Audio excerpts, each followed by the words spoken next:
오늘 함께 보실 말씀은 데살로니가후서 3장 16절 말씀입니다. 데살로니가후서 3장 16절 말씀입니다.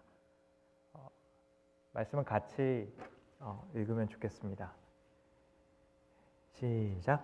평강의 주께서 친히 때마다 일마다 너희에게 평강을 주시고 주께서 너희 모든 사람과 함께 하시기를 원하노라. 아멘.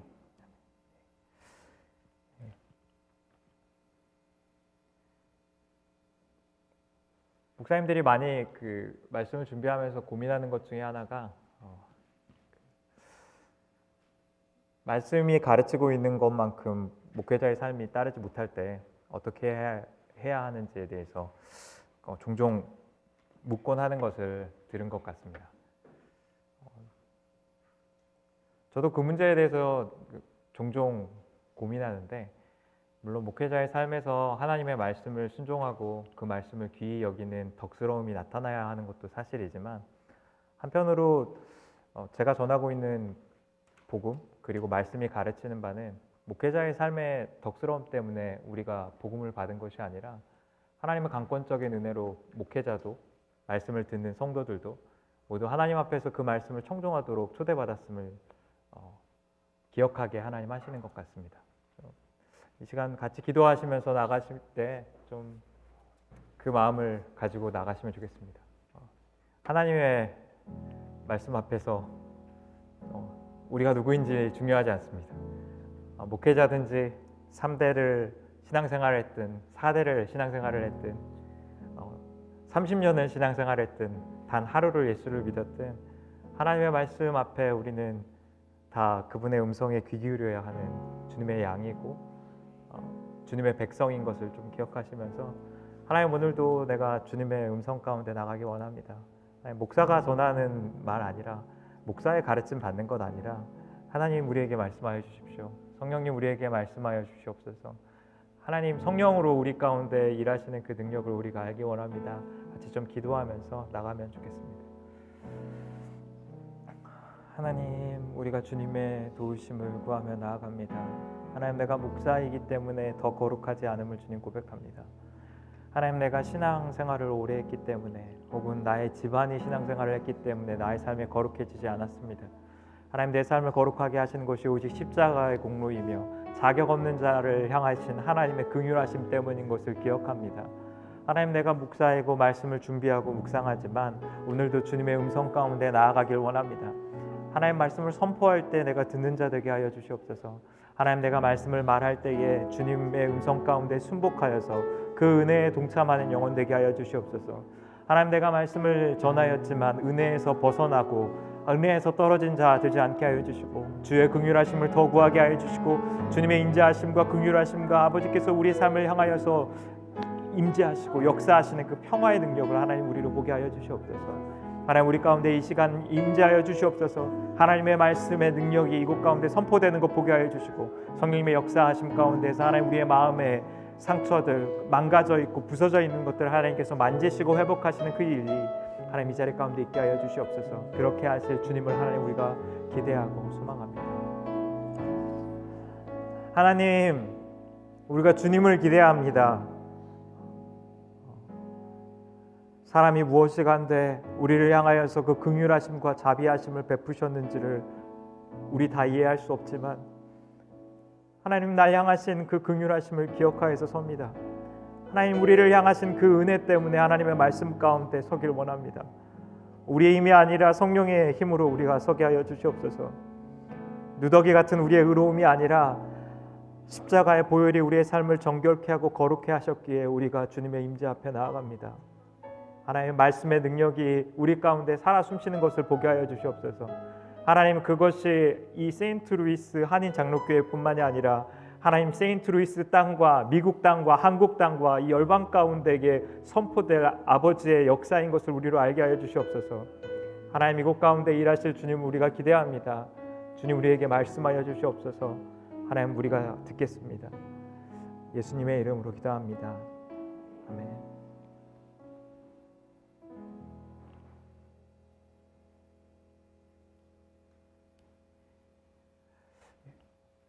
오늘 말씀은 하늘의 평강을 누리는 삶이라는 제목으로 준비했고요. 그 자정 연습 7장에 있는 말씀입니다. 그래서 하나님이 누리는 하늘의 평강을 구하라고 나와 있는 제목입니다.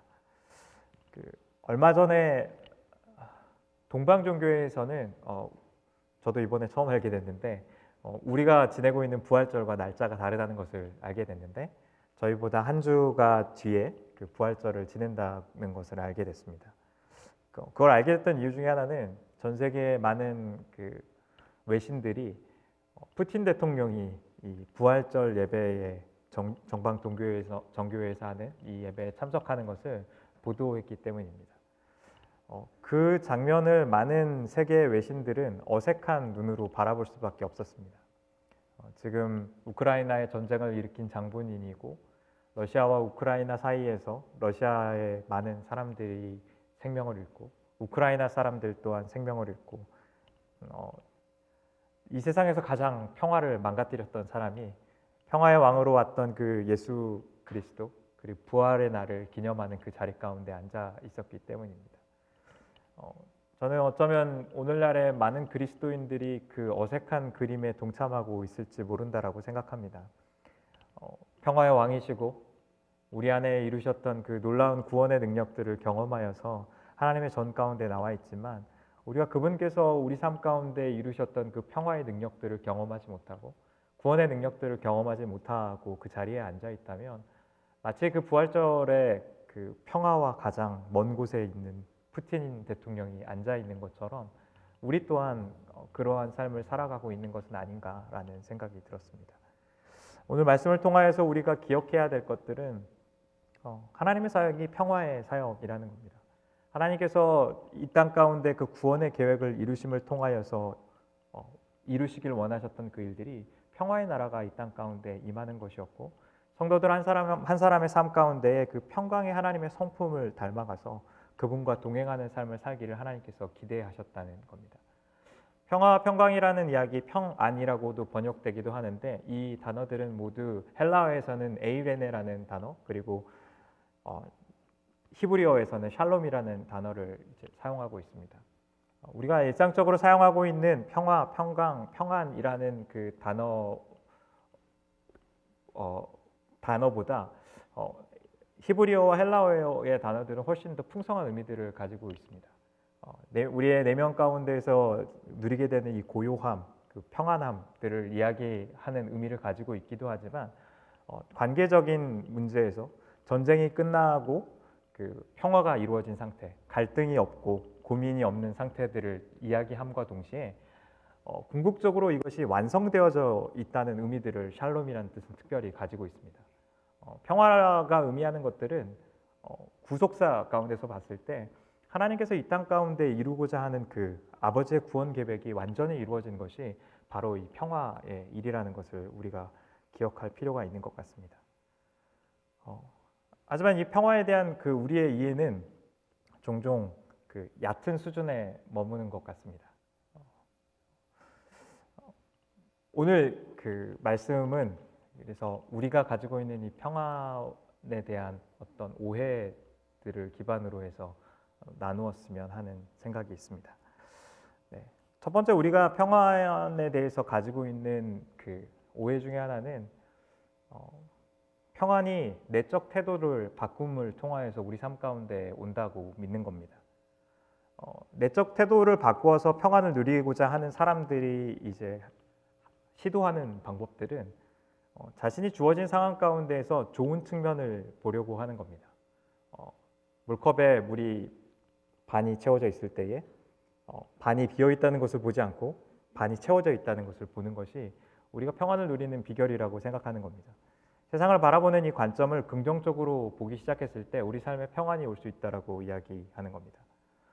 혹은 우리의 마음의 태도들을 바꾸려고 하는 생각 중에 하나는 지금의 현실은 어렵지만 앞으로에 일어날 일들은 낙관적인 일들이 일어날 것이다라는 막연한 기대로 우리의 생각을 바꾸려고 합니다. 지금의 내 삶 가운데에서 좋은 것을 바라볼 수 있는 시선을 갖는다면 그리고 앞으로의 삶 가운데에서 낙관적인 일들이 일어날 것이라는 태도를 갖는다면 우리의 삶이 행복해지고 의미 있게 될 것이다라는 방식의 사고방식이 하나님께서 우리 삶 가운데 주시는 평안이라고 생각한다는 겁니다. 그러나 우리가 이 말씀 가운데에서 기억해야 되는 것은 평강이 바로 하나님의 성품이라는 겁니다. 이 평강을 누리게 하는 것이 우리의 내적인 태도와 우리의 노력을 통하여서 우리 가운데 이루어지는 것이 아니라 하나님의 구원 사역을 통하여서 우리 삶 가운데 주어진 것이 평안이라고 이야기하고 있는 겁니다. 데살로니가 후서의 이 긴 3장의 이야기들을 마치면서 가장 마지막 가운데 사도 바울이 권면하고 있는 것, 그들의 삶이 복음 가운데 살아가고 실질적으로 복음을 행하는 삶 가운데 살아가길 권면하면서 마지막으로 말하는 것이 이 평강의 하나님이 주시는 평강을 누리고 그 평강의 하나님과 동행하는 삶을 살아가는 것이 바로 평강이라고 이야기하는 겁니다. 사람들이 추구하는 이 평강은 이런 거죠. 팔을 다쳐서 영구적으로 사용할 수 없게 되었을 때에 난 그래도 여전히 다리가 사용할 수 있잖아. 난 여전히 눈은 가지고 있고 다른 한쪽 팔을 사용할 수 있기 때문에 여전히 감사할 것이 있다라는 식으로 사고하려고 합니다. 이것은 한편으로 감사를 기억하고 우리에게 주신 은혜를 다시 한번 갱신하는 의미들을 가지고 있긴 하지만 하나님이 우리에게 주시는 그 궁극적인 평안을 다 설명하지는 못한다라고 생각합니다. 상황에 긍정적인 것을 보려고 하는 것, 장차 일어날 일에 긍정적인 것을 보려고 하는 태도들이 가지고 있는 문제는 우리 삶 가운데 주어져 있는 이 실패, 악, 그리고 그 질병, 어려움이라는 어떤 현실에 대해서 도피하려는 성향을 갖는다는 겁니다.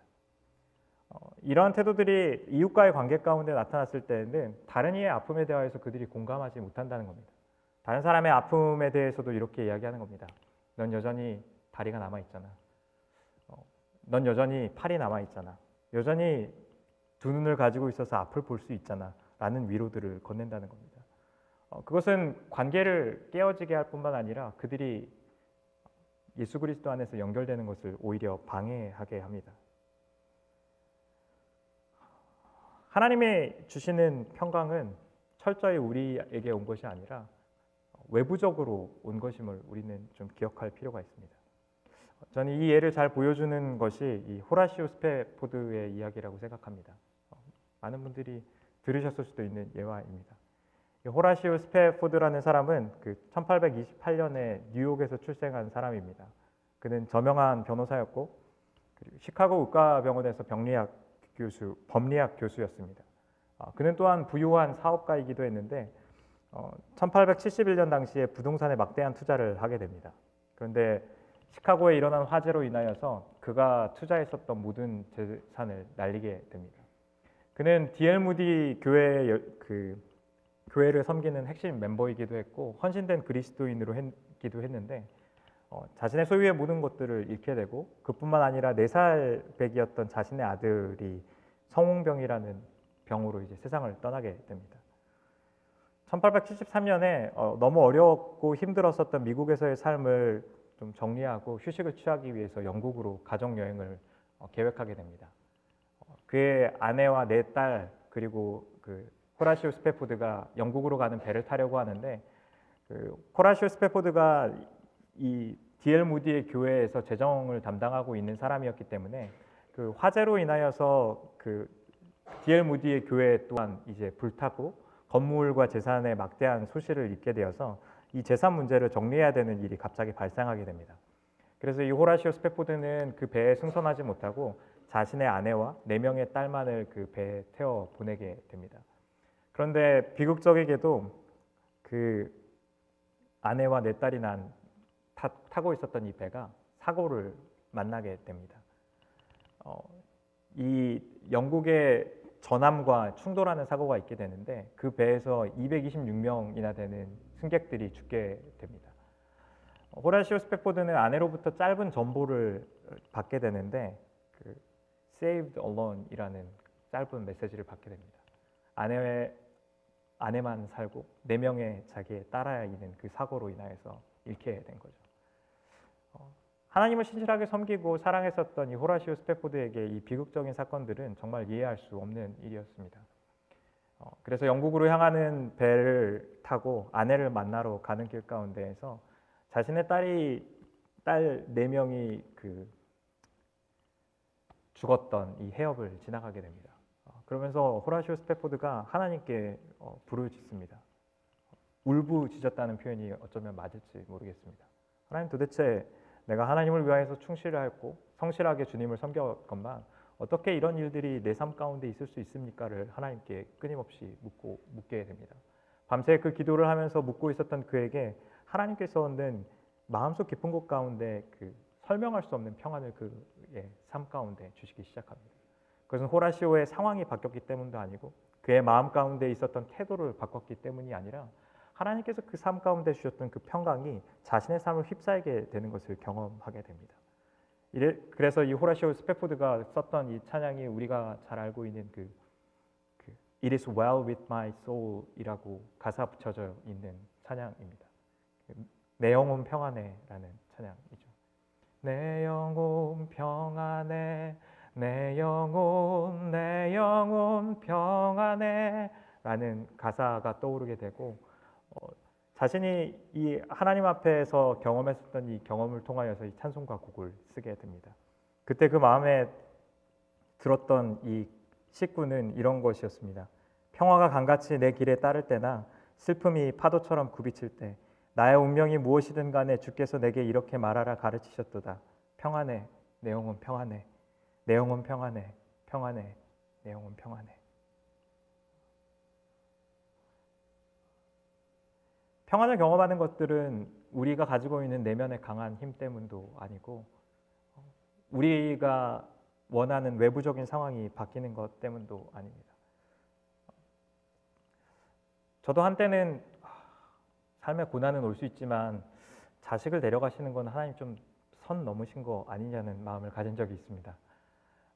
욥기를 읽다가 제가 아마 고등학교 때였던 것 같은데 많이 분노했었던 적이 있습니다. 하나님께서 이 욥을 시험하시면서 이 자신의 재산뿐 아니라 아내도 떠나게 되고 자식마저도 잃게 되는 일들이 있는데 욥기를 40장까지 쭉 읽다가 앞에 부분까지는 괜찮은데 마지막 부분을 읽으면서 너무 화가 나는 겁니다. 재산을 다시 하나님께서 더 많이 주시고 아내도 돌아오게 하시고 많은 것들을 회복했지만 욥에게 새롭게 많은 자식을 주었다라는 이야기가 저한테 너무 화가 나는 겁니다. 하나님, 이 자식은 그 자식이 아니잖아요. 잃어버렸던 자식이 아닌데 어떻게 하나님 이것이 우리에게 보상이 될 수 있냐고 하나님께 많이 물었던 경험이 있습니다. 제가 시간이 지나면서 하나님을 믿는다는 게 어떤 것인가라는 것을 깊이 묵상하고 생각하면서 알게 된 것은 우리가 하나님이 누구이신가를 알게 되는 것은 그분이 죽음을 통치하시고 죽음을 이기신 분이라는 것을 신뢰한다는 겁니다.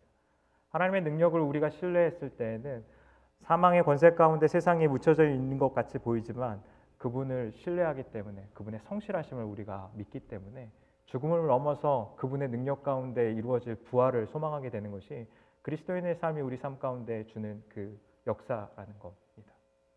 또한 하나님께서는 그 아들을 잃으셨던 겁니다. 어떠한 슬픔과 고통으로도 비견될 수 없는 자식을 잃어버리는 고통을 그분 스스로 경험하심을 통하여서 우리의 삶 가운데 구원의 일들을 주시기 원하셨던 것이 하나님의 구원의 일이라는 겁니다. 성경이 그래서 우리에게 이야기하는 것은 그것입니다. 자식을 아끼지 않고 주셨던 그분께서 우리에게 무엇을 주시지 않겠느냐라는 겁니다. 우리의 삶과 죽음을 넘어서 영원한 평강 가운데 우리의 삶을 초대하시는 하나님의 능력이 바로 그곳에 있다는 겁니다. 우리가 오해하는 것 중에 하나는 평안이 우리의 외적인 상황이 바뀌어야지 온다는 겁니다. 내면의 태도뿐만 아니라 외적인 상황이 바뀌는 것이 내 삶 가운데 평안을 누리는 비결이라고 우리는 생각하는 겁니다. 우리는 다 삶을 불편하게 만들고 때로는 고민하게 만드는 여러 어려움들을 가지면서 살아갑니다. 삶의 시기에 따라서 그것은 어떨 때는 재정의 문제이기도 하고 결혼과 관계의 문제이기도 하고 또 혹은 시부모님과의 관계, 자녀들과의 관계에 대한 문제이기도 하고 직장에 대한 문제이기도 합니다. 우리가 가지고 있는 착각들은 이 문제가 해결되고 난다면 내 삶이 행복해지고 평안해지고 의미가 있을 거라고 생각한다는 겁니다. 얼마 전에 청년을 만나서 이야기를 하는데 이 청년이 이런 이야기를 하는 겁니다. 자신은 결혼에 대한 생각이 없는데 그 이유 중에 하나는 빨리 안정을 누리고 싶은 마음이 있다는 겁니다. 자신의 삶을 돌아봤을 때 여전히 이루지 못한 많은 일들이 있고 빨리 안정감을 누리게 되었을 때에 이 관계도 할 수 있고 연애도 할 수 있는 삶을 누리고 싶다는 겁니다. 자, 그러면서 그 청년한테 그런 이야기를 했습니다. 진짜 지금 이 시간이 지나면 너의 삶에 평안이 올 것 같냐? 라고 이야기를 했습니다. 아마 인생을 살아오신 좀 더 저보다 길게 살아오신 많은 분들이 저는 공감하실 거라고 생각합니다. 하나의 파도가 지나가면은 더 이상 파도가 없을 거라고 생각했는데 또다시 파도가 삶을 덮쳐오는 것을 우리들 경험하기 때문입니다.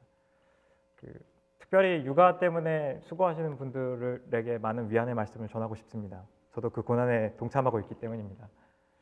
근데 우리가 가지고 있는 어린 아이를 돌보는 사람들은 늘 그렇게 생각하죠. 아이가 커서 학교에 가면 이 고난의 시간들이 지나갈 것이다라는 기대감을 우리는 늘 가지고 살아갑니다. 그게 또 소망이기도 하죠. 근데 아이를 키우신 많은 분들은 지혜 있게 이렇게 말씀하시더라고요. 그러니까 어렸을 때는 몸이 힘들었는데 크니까 마음이 힘들어진다고 그러시더라고요. 우리의 삶을 덮쳐오는 상황의 고난의 모양은 달라지지만 염려와 어려움과 고난을 여전히 우리가 해결해야 된다는 상황들은 변하지 않는다는 겁니다.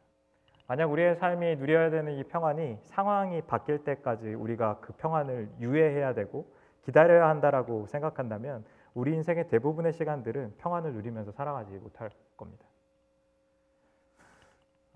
예수님의 제자들도 저는 그러한 생각에 사로잡혔던 사람들이라고 생각합니다. 예수님의 제자들뿐만이 아니라 그 당시에 예수님을 둘러싸고 있었던 수많은 사람들도 그러한 태도로 예수님을 바라봤습니다. 예수님께서 기적을 행하셨다는 것을 수천 명의 사람들이 보았고 특별히 그 12명의 제자들은 예수님이 가시는 곳을 늘 따라다니면서 그분이 행하고 계시는 놀라운 치유의 사역을 보았고 오병이어의 기적들을 맛보았습니다. 본 것뿐만 아니라 그걸 먹기도 했겠죠. 제자들에게는 예수님이 성경이 약속하고 있는 메시아라는 확신이 있었습니다. 그러나 그 메시아의 사역이 로마의 압제 가운데 있었던 그들의 삶들을 해방하고 그들을 자유케 하는 것을 통하여서 이루어질 것이다라고 생각했습니다. 당시에 유대 민족들, 예수님을 따르고 다녔던 많은 무리들도 그렇게 생각했습니다.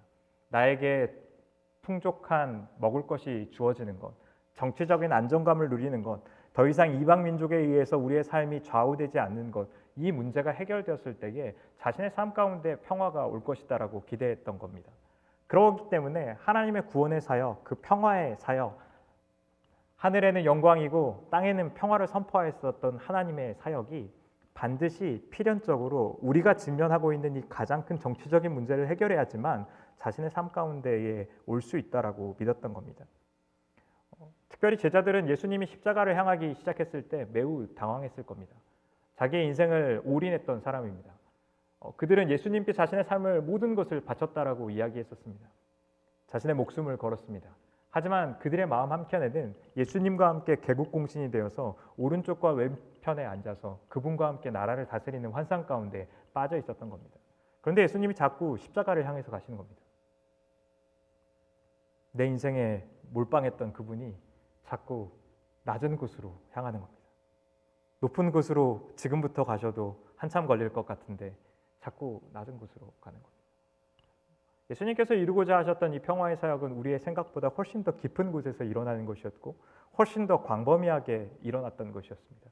제자들이 생각했던 것보다 예수님은 훨씬 더 낮은 곳으로 가셨고 하지만 하나님께서는 예수 그리스도를 높여서 하늘의 모든 영광보다 존귀하신 그 이름을 예수 그리스도 가운데 주시는 것이 바로 십자가의 사역이었습니다. 우리가 기억해야 될 것들은 상황의 변화를 통하여서 평화가 우리 삶 가운데 이루지 않는다는 겁니다. 그것은 역사를 통하여서 이미 증명되어져 있는 일이기도 합니다. 성경이 우리에게 이야기하고 있는 것은 제도를 바꾸는 것을 통하여서 우리의 삶을 질을 바꾸는 것을 제시하지 않습니다. 예를 들면은 이 노예제의 문제가 저는 그렇다라고 생각합니다. 왜 기독교는 노예제를 용인했냐고 많은 사람들이 물었습니다. 1800년도에 그 미국이 노예제를 해방하기 전까지 기독교는 노예제 제도 자체를 폐지하는 것에 대해서 많이 앞장서지 않았던 입장이었기 때문입니다.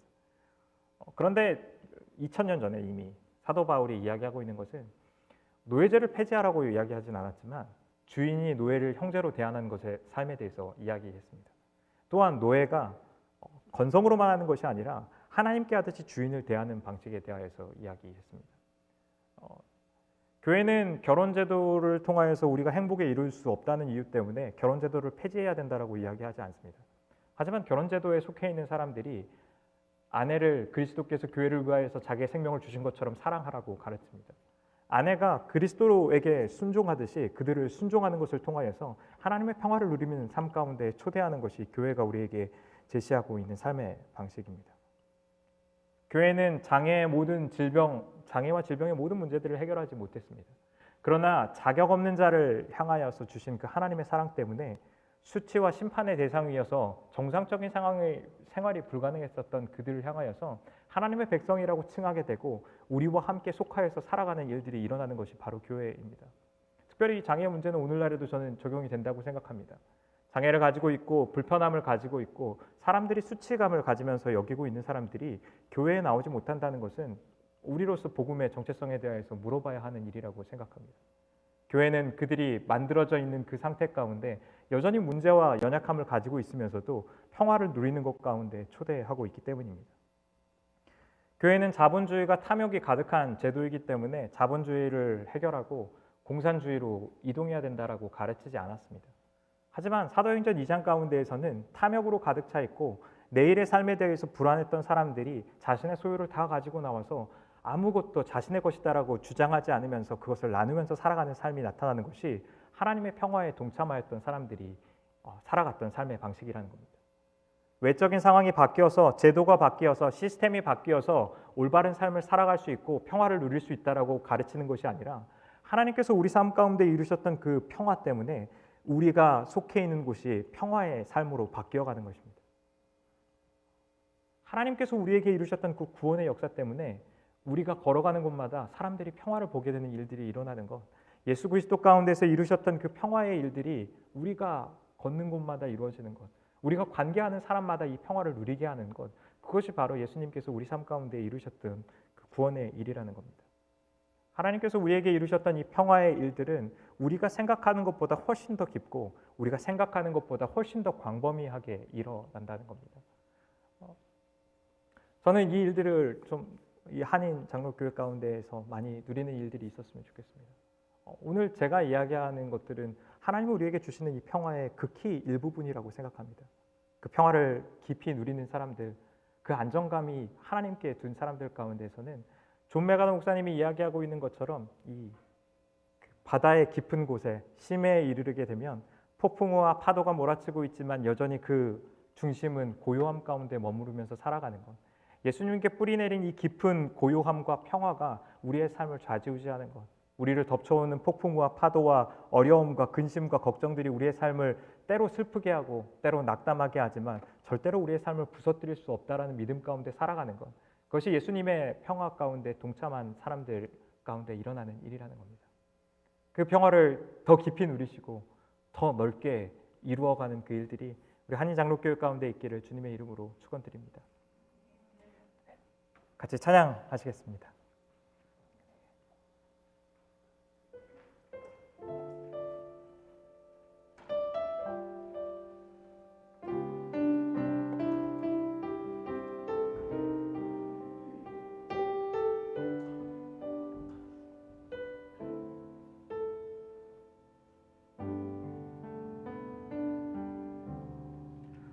내 영혼의 극히 깊은 데서 맑은 가락이 울려나네.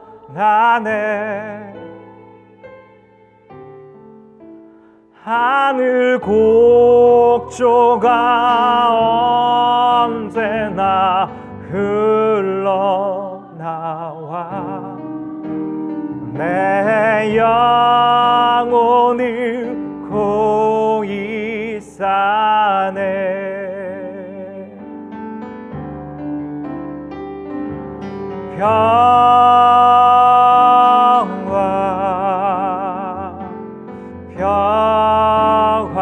평화로다.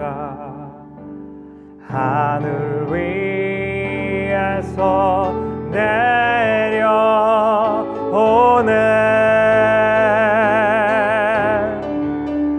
그 사랑의 물결이 영원토록 내 영혼을 덮으소서. 내 맘속에 솟아난 내 맘속에 솟아난 이 평화를 깊이 묻힌 보배로다.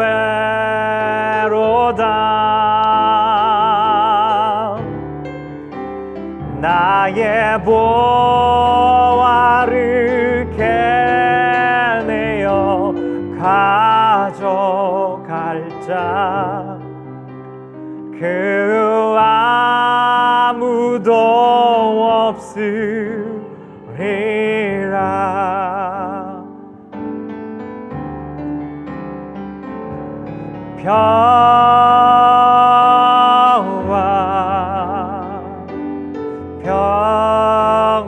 평화로다. 하늘 위에서 내려오네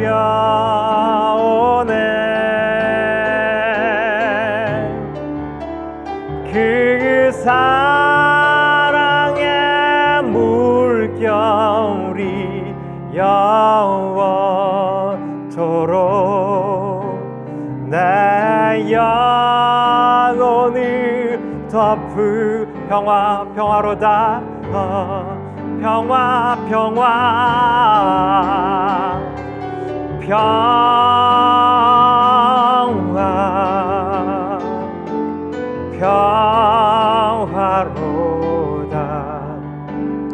하늘 위에서 내려오네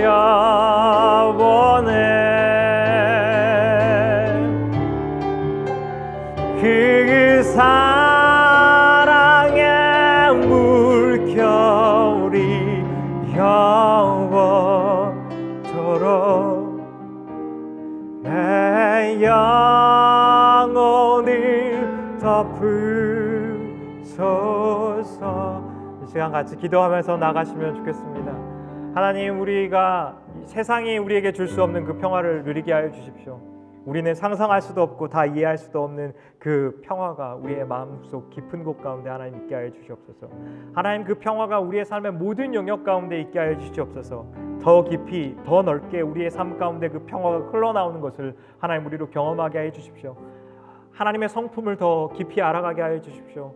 그 은혜와 사랑과 자비하심을 더 알아가게 하여 주십시오. 같이 좀 기도하시면서 나가시면 좋겠습니다.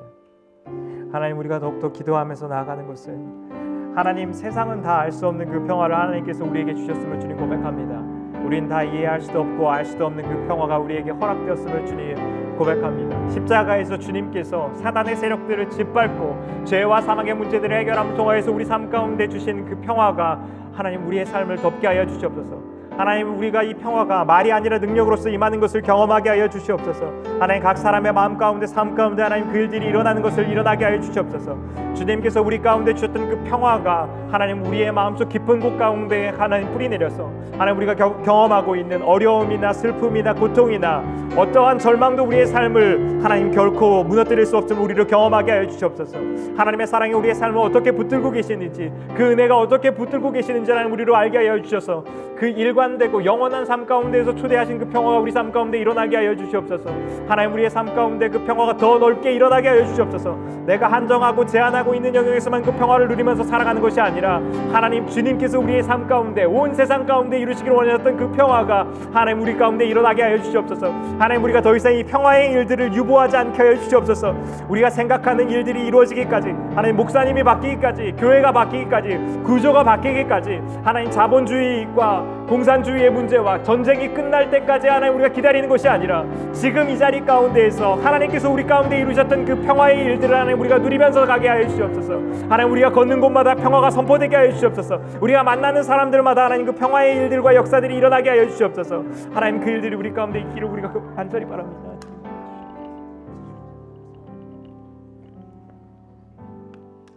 계속 기도하시겠습니다. 내가 하늘에 올라갈지라도 거기 계시며